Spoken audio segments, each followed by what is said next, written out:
Ça fait la couleur là? C'est C'est splendide, hein? joli. Et là c'est rayé. C'est joli. Mais celle-là elle est hallucinante, hein. Rose et orange.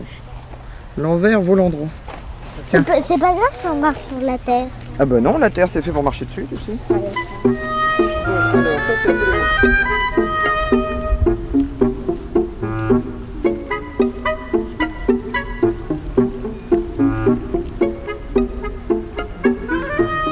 Si vous passez par Valmer, surtout ne soyez pas trop bien élevé.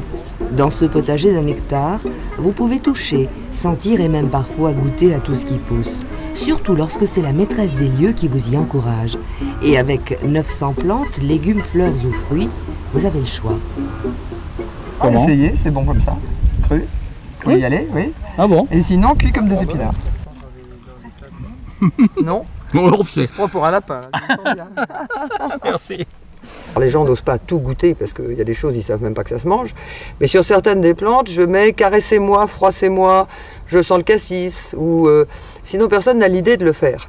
Et ça, c'est vrai que quand je parle avec des gens dans le jardin, c'est ça qui m'intéresse, c'est de leur faire découvrir qu'il y a des matières, qu'il y a des goûts, qu'il y a des odeurs, et pas juste de regarder des plantes. Spécialement évidemment dans un potager où 99% de ce qui est dans ce jardin est fait pour être mangé d'une façon ou d'une autre.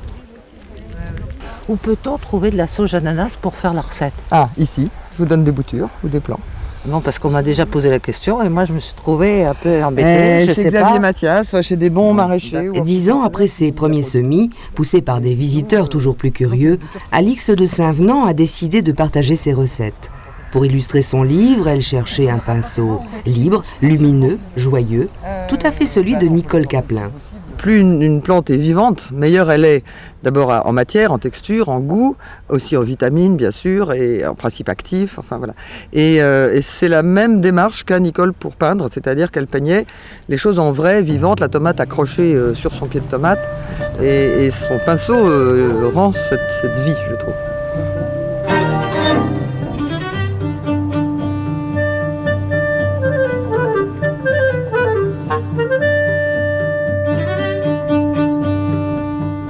Je ne savais pas qu'un légume pouvait être aussi beau, qu'un potager pouvait être aussi vivant.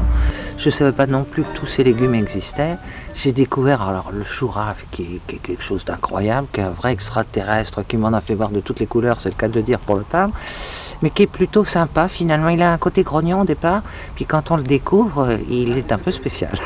Non, j'ai découvert plein de choses et le virus m'a gagné. C'est-à-dire que de chez moi, j'ai fait aussi des potagers.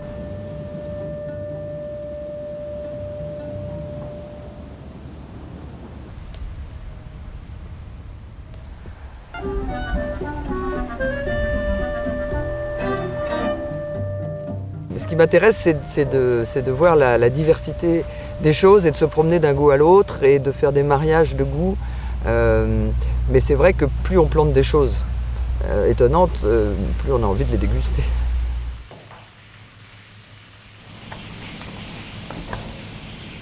Alors la marante a goût d'amarante. Que voulez-vous que je vous dise? Mais c'est proche comme feuillage de, disons, ce qu'on connaît le plus de l'épinard. C'est-à-dire que c'est moins acide que l'épinard, mais ça ressemble aussi à la roche, par exemple, qu'on n'utilise pas assez, ou à la tétragone.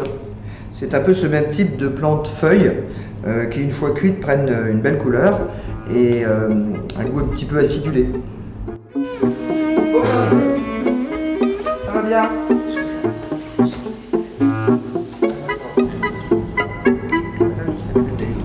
C'est vraiment très bon. D'habitude, c'est mon œil de peintre. Là, je fais jouer mes papilles. Pour moi, c'est une récompense, c'est une récréation. Les moments de la cueillette, c'est aussi un vrai bon moment. C'est souvent le matin, à la fraîche, quand le jardin n'est pas très réveillé. Et c'est une suite de plein de très bons moments qui évidemment, se terminent là, où c'est bien aussi. Mais c'est pas forcément le meilleur, c'est un ensemble. Alors, le gâteau au chocolat, je retiens. Peut-être un poil trop petit. Vous êtes quand même très exigeant. Quoi qu'il en soit, il est très bon. Il faut être très exigeant.